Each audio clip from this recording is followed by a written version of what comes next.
here. Children, when it comes to mass spectrometer, the mass spectrometry is some sort of an instrumental analytical technique we use in chemistry mainly for three things. First one, we can find out the presence of isotopes using this mass spectrometry. Second one is we can calculate the relative atomic mass of elements. And the next one is we can determine the structure of especially organic molecules. This C part comes under A2. So I want to pay more attention to detecting the presence of isotopes and calculating the relative atomic mass of elements using this mass spectrometry. In this mass spectrometry, we have a tool, we have an instrument called mass spectrometer. You have a picture of mass spectrometer down there. I don't know how many of you understand. This is quite complicated. So I think I can explain this operation, mass spectrometer operation in detail. But remember, you will not be asked to discuss the operation of mass spectrometer in your exam. But when we analyze a substance in mass spectrometer, you get an output. Based on the output, what are you going to talk about the substance? How are you going to talk about the substance? That is the whole thing. So, however, if you want to understand what's happening in this, you should know how it works. So I'll explain exactly how this mass spectrometer works, and afterwards we come to the note again. Before we go to this in detail study of mass spectrometer, we'll read this a little bit. A mass spectrometer consists of 4 things are given here. Actually, there are 5 things, 5 parts in it. First part is an inlet system is there. It is also attached to vaporization chamber. First part is an inlet system and vaporization chamber. Inlet is over here. Vaporization chamber is this one. And then an ionizing chamber. I'll take a different color for that. Ionizing chamber, second part is what you see over here, ionizing chamber. And then afterwards we have mass analyzer or acceleration chamber. It is over here. And then finally, a detector is there over here. Likewise, there are 5 parts. How does this mass spectrometer work? I can explain that separately over here. Do you remember the first part? First part is inlet and vaporization chamber. I'll draw a box over here. This is the evaporating chamber. In this evaporating chamber, there's a small inlet system. Through this, a chemical compound or substance that you are analyzing can be injected in. Okay, just I have given a syringe. Using this syringe, just imagine, using a syringe, we can insert a substance into this vaporizing chamber. First part is vaporizing chamber. You can see over here. I'm talking about this part now, vaporizing chamber. In the vaporizing chamber, that's a very high temperature and very low pressure. When you inject a sample into this, because of the high temperature and low pressure, the sample changes to small particles. Actually, it evaporates. It evaporates. Because evaporation of substance happens here in this chamber, we call it vaporizing chamber. In this vaporizing chamber, there's an opening over there.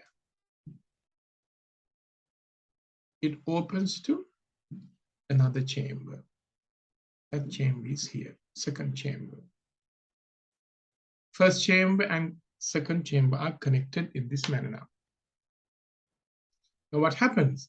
In the first chamber, substance evaporates, and the evaporated particles, gaseous particles, come to the second chamber.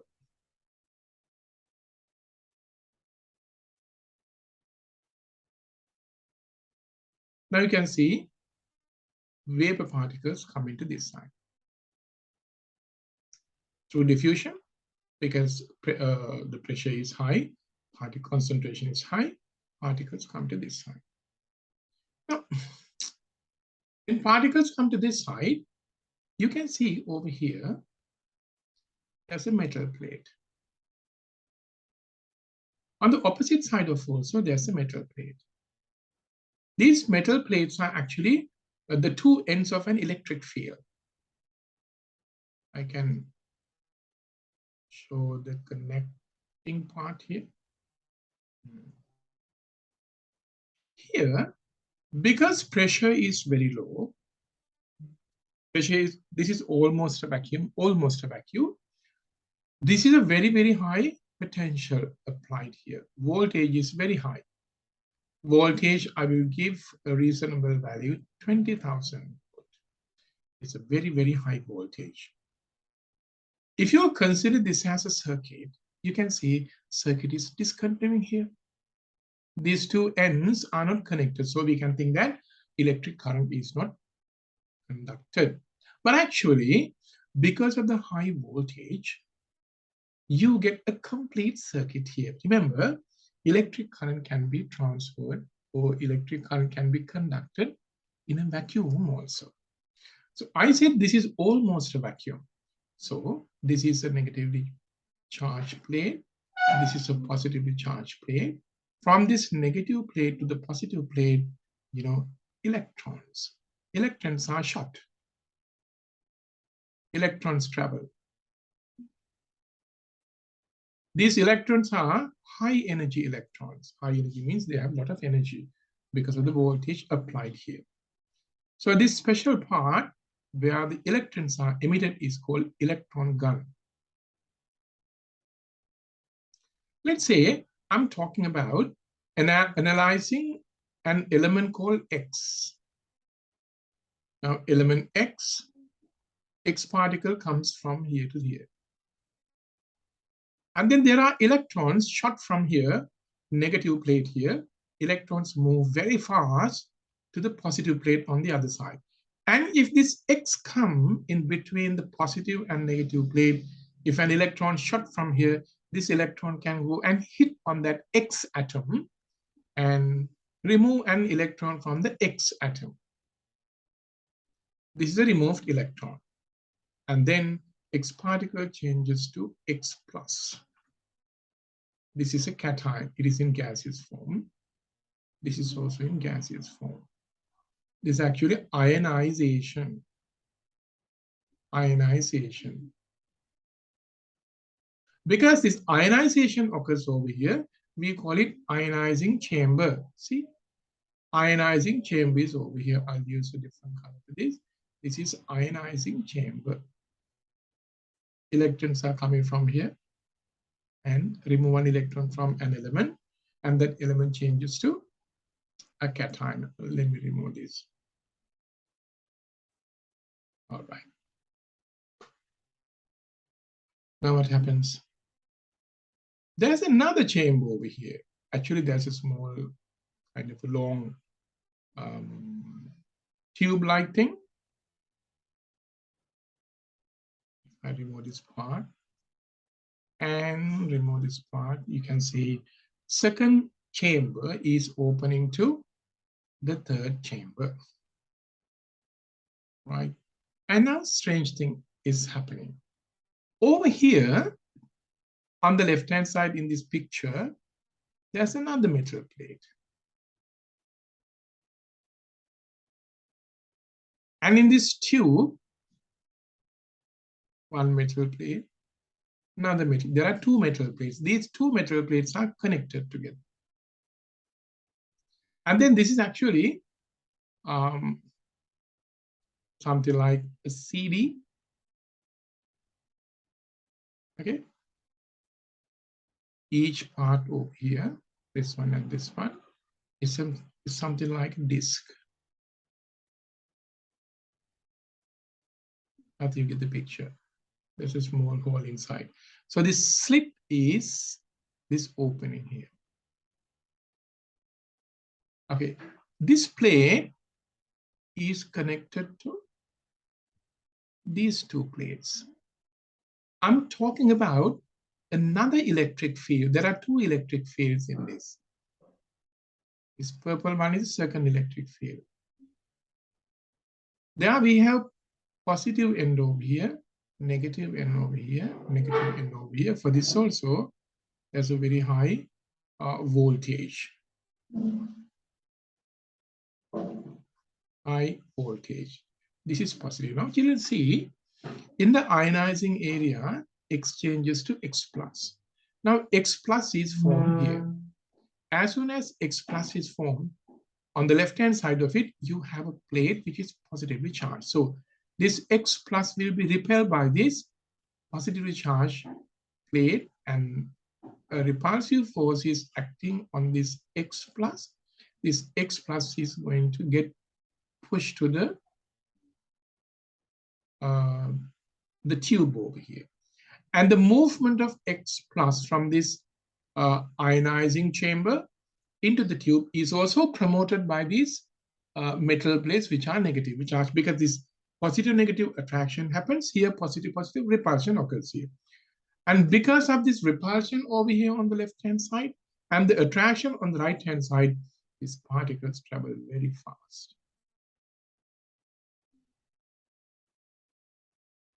Because the particles are increased in their velocity and pulled down onto this chamber, and it goes along the chamber, the particles are accelerated here. The speed of the particles are accelerated.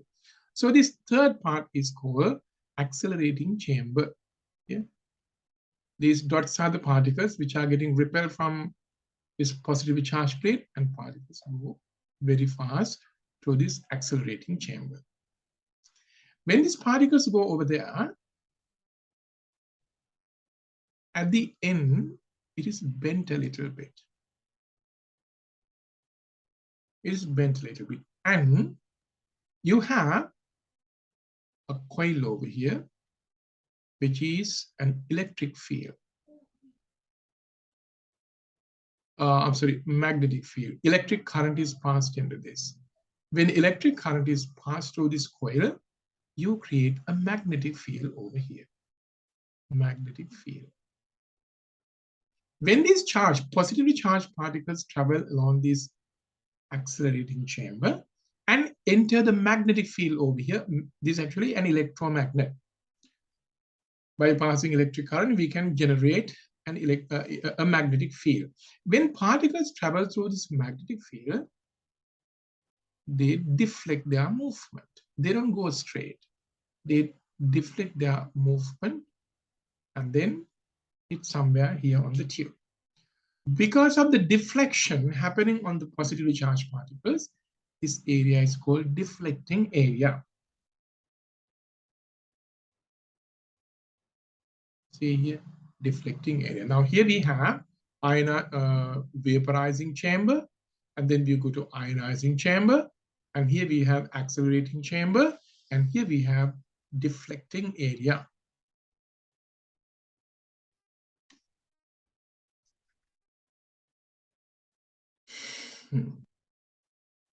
We'll try to concentrate on the next part of this lesson. Here, I told when cations travel along the accelerating chamber and enters a magnetic field, they will divert their pathway of movement. We call it deflecting. Deflected particles will come and probably they will hit on the wall.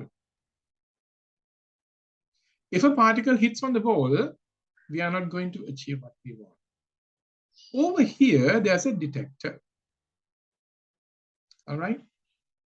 Now what I do is I increase the current supplied through this coil. When the electric current is increased, magnetic field also will increase. When the magnetic field increases, the deflection also increases. And if the magnetic field is just right, this particle comes out straight away through this tube and hit on the detector.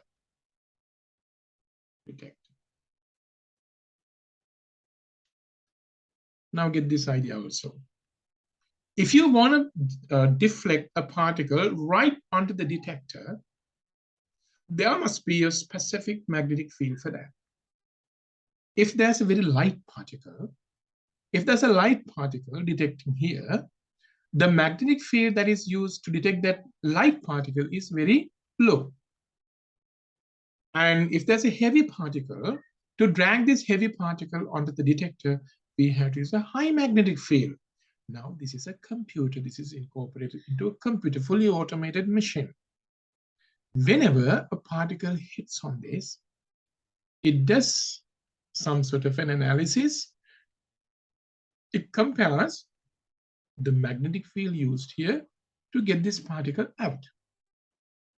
And according to the size of the magnetic field, the computer is going to analyze the mass of the particle which is coming out. Mass of the particle which is coming out is actually the mass of the atom, atomic mass.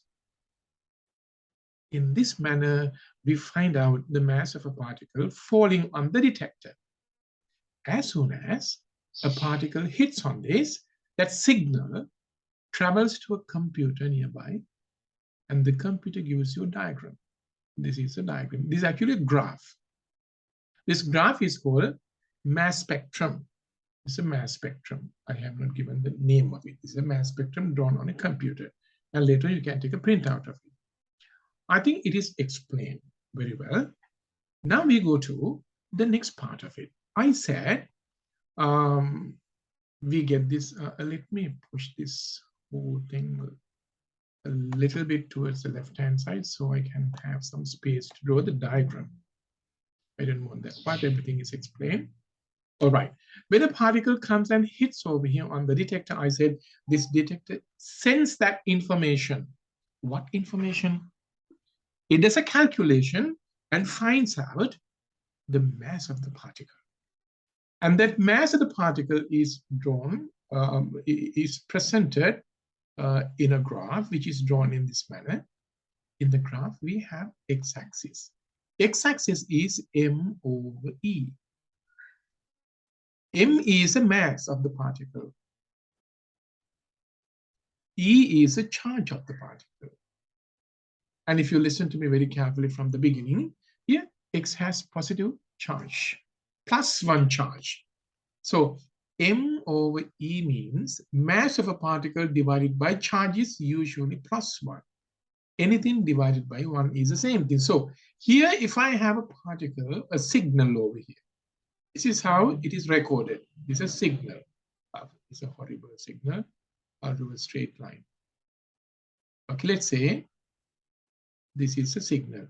Just imagine if the mass of this particle, m over e is 20, let's say. M over e is 20. E is +1. So 20 is the mass of the particle. 20 is the mass of the particle. And let's say when I analyze this element x, we have another signal over here, another line over here. Let's say the value, m over e value for this is 22. And another particle is there over here. Don't think about the relative height of it. I'm just randomly drawing these lines. And this is, let's say, 19. It's not very, very accurate. I'll try to push that line a bit towards 20. So we can say one is 19, one is 20. The other one is 22.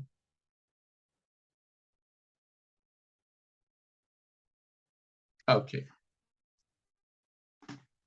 Do you know why there are 3 peaks? One is at 19 MOVE, one is at 20 MOVE, one is at 22 MOVE. The reason is this example, X element, contains 3 different types of particles. One has a mass number 19, one has mass number 20, the other one has mass number 22. In other words, there are 3 isotopes present in this element X. So this is how we find out the presence of isotopes in an element using mass spectrometer. The number of peaks over here represents different isotopes. So there are 3 isotopes. And in mass spectrometer, okay, first I said one use is to find out the presence of isotopes, and the other one is to find out the relative atomic mass. Relative atomic mass. This is how we find out the relative atomic mass. I'll just take this away from here to here. When these particles hit on this detector, if there are more particles coming onto this under one single magnetic field, more particles come means from that isotope there are more particles. Under another magnetic field, few particles falling on this detector means there are few particles of that particular isotope. And if there are so many particles falling on this, it will be indicated by a taller peak. If few particles fall on this, it means there are few particles. For that, there will be a short peak. And y-axis is going to be the abundance of particles. Abundance. If it is percentage, let's say the height of this peak is abundance. If it is 50, abundance is 50. Let's say this abundance is 30%. This one is 20%.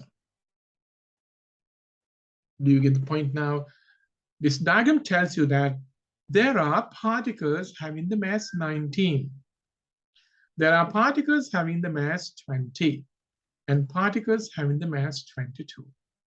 The 19 particles with mass 19 has an abundance of 50 particles. The particle with mass 20 has an abundance of 30 particles. The particle with the mass 22 has an abundance of 20. 50 plus 30 plus 20 is 100. So that means out of 100 particles, 50 will be of the mass 19. Out of 100 particles, 30 will be of the mass 20 mass. 30 particles will have the mass of 20. And out of 100, 20 particles will have the mass 22. If I get the average of this, it is going to be the relative atomic mass. So to find the relative atomic mass for this one, I'll write over here, relative atomic mass is equal to, there are 50 particles. What is the total mass of these 50 particles? 50 into 19, because one particle is 19. There are 50 particles. So total mass of that is equal to 50 into 19. Plus, there are 30 particles, each having the mass 20. So what's the total mass of 30 particles? It is 30 into 20. Plus, there are 20 particles, each having the mass 22. So the total mass is 20 into 22. So this is a total mass of 100 particles we have analyzed. So to get the average mass of it, we divide by 100. You will get the relative atomic mass. I hope I was able to give a very clear explanation as to how it works. Okay, we go to this. This is studied in detail. We go to the next part. The inlet system is used to introduce a sample to the instrument and vaporizes the sample in vaporization chamber using high temperature and pressure. The vapor is then allowed to pass into the ionizing chamber, remember? And in the ionizing chamber, a beam of high energy electron is bombarded on vapor particles and convert them to cations. It is happening over here in this ionizing chamber. And then in the ionizing chamber, when this bombarding of electrons happen on vapor particles, if it is a sodium sample that you're analyzing, sodium will change to Na+, giving out an electron. Oxygen atoms go to O+. Likewise, if this is a molecule, CH3, it will make CH3. It's called molecule.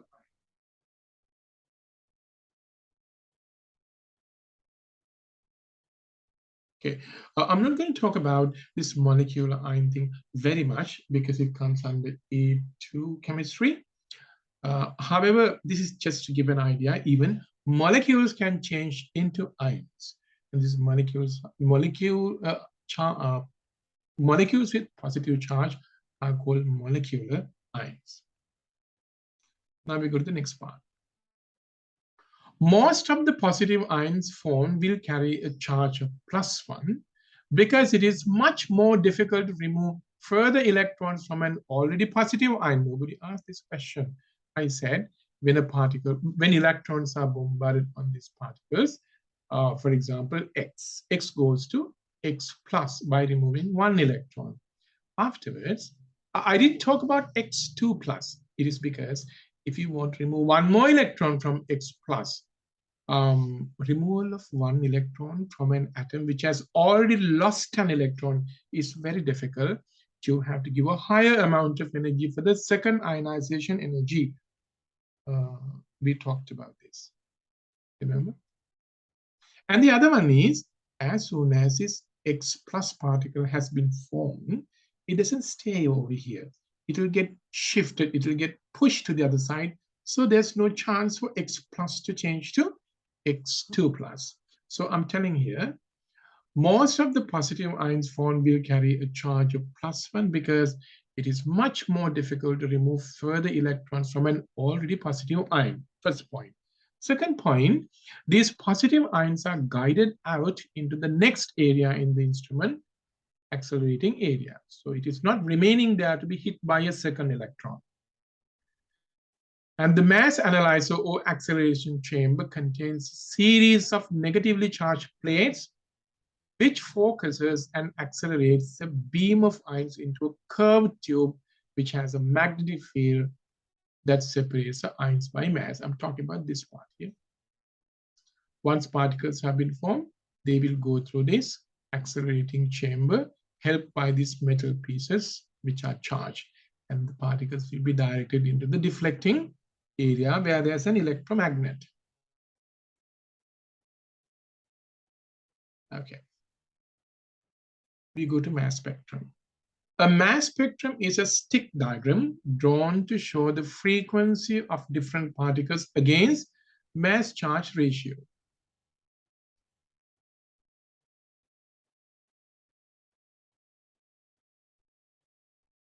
We can just draw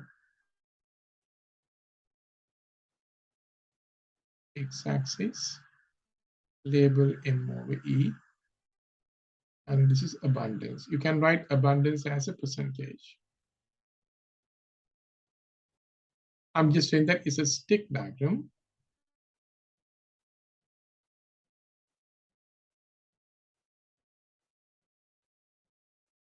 According to what I explained here, if you get a diagram like this, it means the analyzed sample has 4 different types of atoms or else 4 isotopes. We can just sketch this.